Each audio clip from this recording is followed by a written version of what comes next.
Hallo, ich bin Justin und in diesem Video zeigen wir euch eine Dell Premium Active Pen.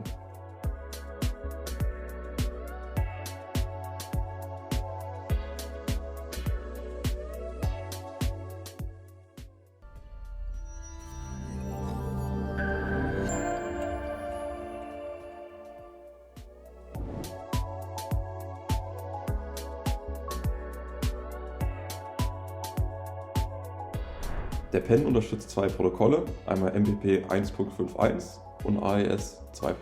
Standardmäßig ist der Pen auf dem AES-Protokoll eingerichtet. Das bedeutet, dass der Pen vielleicht am Anfang nicht funktioniert und erst der Modus gewechselt werden muss. Um den Modus zu wechseln, haltet ihr einfach die vordere Taste für 2 Sekunden gedrückt. Blinkt die kleine LED am Pen zweimal, bedeutet das, dass der Stift im MPP-Modus ist. Falls der Pen aber nur einmal leuchtet, ist er im AES-Modus. Ist der Eingabestift auf das richtige Protokoll eingestellt, kann man theoretisch nutzen. Für das bessere Nutzererlebnis empfehlen wir einfach noch, dass man den Pen per Bluetooth verbindet und die App herunterlädt. Um den Pen in den Kopplungsmodus zu bringen, haltet ihr einfach die obere Taste für 3 Sekunden lang gedrückt. Hat man das alles erstmal eingerichtet, dann bietet der Dell Premium Active Pen sehr coole Funktionen.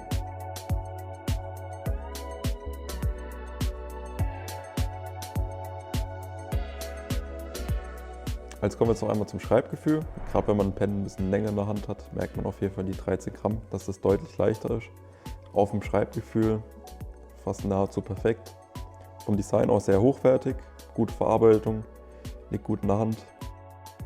Das Schreiben ist sehr präzise durch die 4096 Druckstufen und die Neigungserkennung.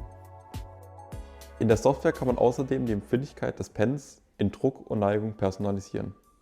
Auch die Handballenerkennung funktioniert einwandfrei und sorgt für eine angenehme Nutzung. Standardmäßig sind die vorderen Tasten auf die Auswahl- und Radierfunktion festgelegt. Man kann diese aber personalisieren. Bei der hinteren Taste hat man ein bisschen mehr Einstellungsmöglichkeiten. Man kann Makros legen, wie zum Beispiel einmaligen Drücken, zweimaligen Drücken oder längerem Halten. Das ist beliebig. Den aktuellen Batterieladezustand kann man sich in der Taskbar anzeigen lassen.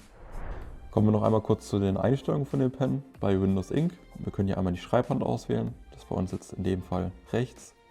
Wir können einmal noch die Kurzbefehltasten belegen. Also einmal einfaches Doppelklicken ist bei uns mit der Standardeinstellung das Whiteboard, Doppelklick, Bildschirmausschnitte. Wir haben noch einmal zusätzlich Stifteinstellungen, die visuelle Effekte anzeigen oder Cursor anzeigen. Wir können einmal noch handschriftliche Texteingaben machen. Wir können den Stift suchen, weitere Tipps zum Stift oder wie wir den Akku sozusagen bei dem Stift wechseln.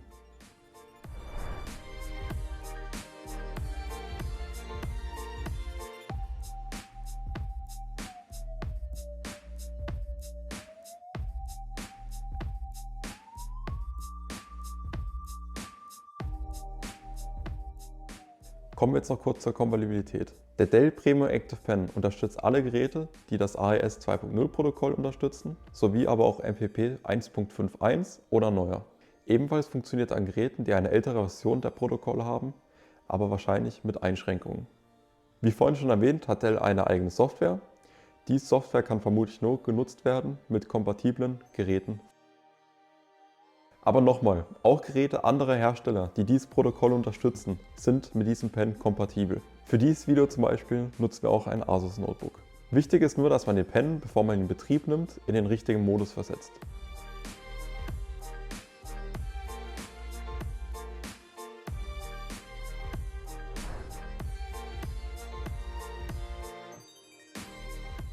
Das war's mit dem Video. Lasst gerne ein Like und einen Kommentar da und checkt nochmal die Links in der Beschreibung ab.